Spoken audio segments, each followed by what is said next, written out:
With so many beautiful colors in this garden today, we're going to take a walk through and show you full sun loving perennials. Hi, I'm Heidi from Garden Crossings, and let's go ahead and take a walk through the garden and look at what perennials are blooming today that will be perfect for your full sun gardens. Here's a new introduction that should be available in 2026. This is a Peruvian lily, also known as an Alstroemeria, and it's called Summer Break.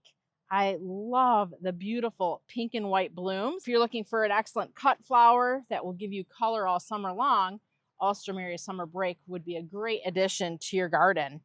This plant gets about 3 foot tall when it's mature and about 3 foot wide as well. It's hardy in zones 6 to 9 and is just a perfect plant for your full sun or your part sun gardens.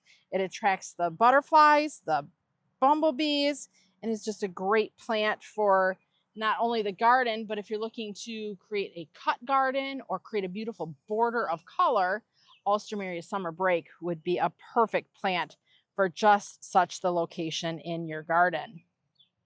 Here's a perfect garden pairing. We've got the Daylily Ruby Spider with the Heliopsis Tuscan Sun, the yellow plant in the background. And as we pan over just a little bit, we've got the gorgeous Russian Sage. If you're looking to create really a big impact in the garden for midsummer, this is a perfect trio of color. Wow, another perfect pairing in the garden. This is another one of the Easyscapes collections. And just look at this gorgeous use of purple and orange here in the garden.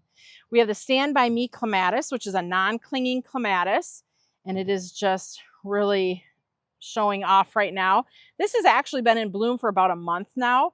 So a fairly long blooming clematis, and they have it paired here with the Kniphofia. This is Orange Blaze Kniphofia, and I love Kniphofia because I love the spiky flowers. It adds kind of a fun and whimsy look into the garden, and you can see how they just kind of have them kind of dabbled all in through this area. And then they have it paired with a Primal Scream Daylily. Is that not just a gorgeous daylily? Super huge blooms, lots of buds, lots of flowers, and really is coordinating beautifully with the purples here in this garden. For those of you who don't know, daylilies, as the name implies, the flowers only last for 1 day. So when you're choosing daylily varieties, you want to make for sure that the varieties you're choosing have excellent vigor, meaning that they put on a lot of flower spikes, a lot of flower buds, because you really want to be able to enjoy these blooms for, quite a while throughout the summer. Depending on the daylily variety, usually they'll bloom for 3 or 4 weeks or so, depending on which variety you're looking at. But wow, this is quite a very, I'm going to say, eye-popping or prolific show of color in this garden space. A long blooming perennial in the garden is the Geranium Rozanne. Geranium Rozanne gets about 20 inches tall and can spread up to 36 inches wide. It creates a really nice mound. Usually we'll see this blooming in our gardens for up to 2 months or so. And if you feel like it kind of stops blooming a little bit, you just give it a light trim and it's right back at it again. Right now the pollinators are absolutely going crazy for this plant. I'm just loving these quarter size or so purple blooms. It can be planted in full sun to part shade locations and is bee friendly, as we're seeing here on the plants. Also very deer and rabbit resistant. So if you have deer in the garden or rabbits, this is one of those plants that they should typically stay away from. So if you're looking for long blooming perennials, consider this Geranium Rozanne.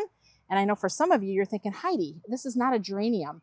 Those would be, those of you who are used to planting the annual geraniums, and this does. It looks drastically different than the annual geraniums. This is actually a hardy geranium, also known as cranesbill.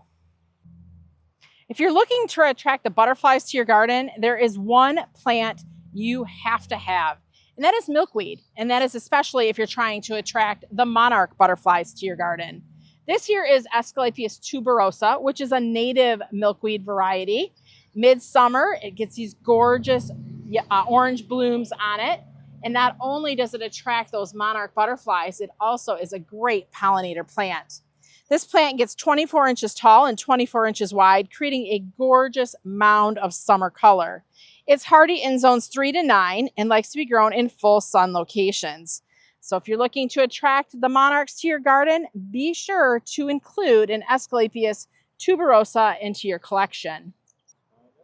When she hears her calling, she puts on a show. Here we have the tall phlox called Glamour Girl. I love the color of Glamour Girl. It's kind of a corally pink bloom.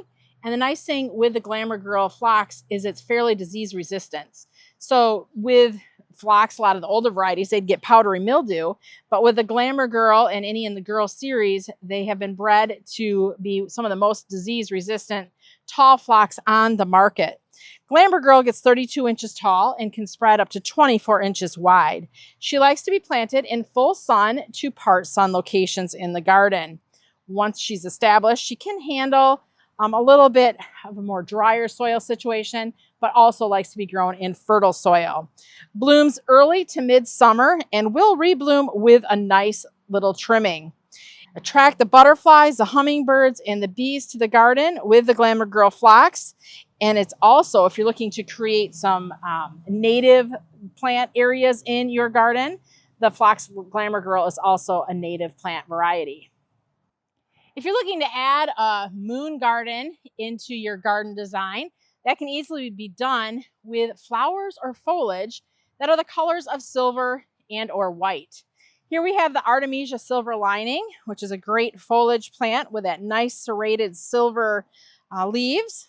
There's also some tall phlox in here, gorgeous white blooms. And these here are about 3 foot tall or so in this garden bed. We've got Leucanthemum spun silk. Is that not just gorgeous? So just pick out your favorite white flowers and that will get you the beginning of creating a moon garden. Some of the other gorgeous white flowers that are in this bed right now would be the Gypsophila or baby's breath. Isn't that so dainty and pretty? This would be a great cut flower as well. I mean, you know, florists use it all the time. And just look at all of the branching on this particular plant. Achillea or yarrow is also another great plant for moon gardens. This one here is called Firefly Diamond with its really pretty white blooms. Also just behind it there is another Achillea, and that one is called Peter Cottontail with just a little bit smaller flower form. It actually looks a lot like the baby's breath.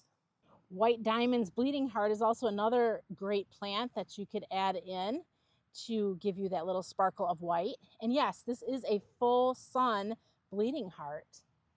Some of the other whites in this garden would be the Leucanthemum Marshmallow, which is a thicker, fuller flowering Leucanthemum. The flowers are a little bit spent at this point, but they're just a nice full flower. You can just see all of these whites that are just splashing color in this garden. The Luminary Opalescence phlox is part of the Proven Winners collection. The Luminary series has also been bred to be fairly disease resistant. Now, I can't say that, you know, it's never going to have any powdery mildew on it, but these have been shown to be very disease resistant and rarely will you see powdery mildew. One thing to point out when you are planting your tall phlox, the more space you give them to let more airflow around them, the better chance you'll have to keeping any powdery mildew off of these plants. So this one here gets 32 inches tall and about 28 inches wide. It's hardy in zones 3 to 8, and it's got these gorgeous bicolor pink blooms. Oh, aren't those just so beautiful? Luminary Opalescence likes to be planted in a full sun to part sun location and likes average to fertile soil. It blooms midsummer and then it will rebloom typically a little bit more later on in the season as well. It attracts butterflies and hummingbirds and even is a bee-friendly perennial. Looking to add a little height into the garden, these luminary phlox will do just that with their tall presence and gorgeous display of color. Thank you for walking through the gardens with me today. I hope you enjoyed this video on summer perennials. If you have any questions or comments, please feel free to leave them in the comments below. And if there's anything that you liked in today's video and you want more information on or want to have in your garden, you can head to our website, gardencrossings.com. Thanks for watching. I'm Heidi from Garden Crossings.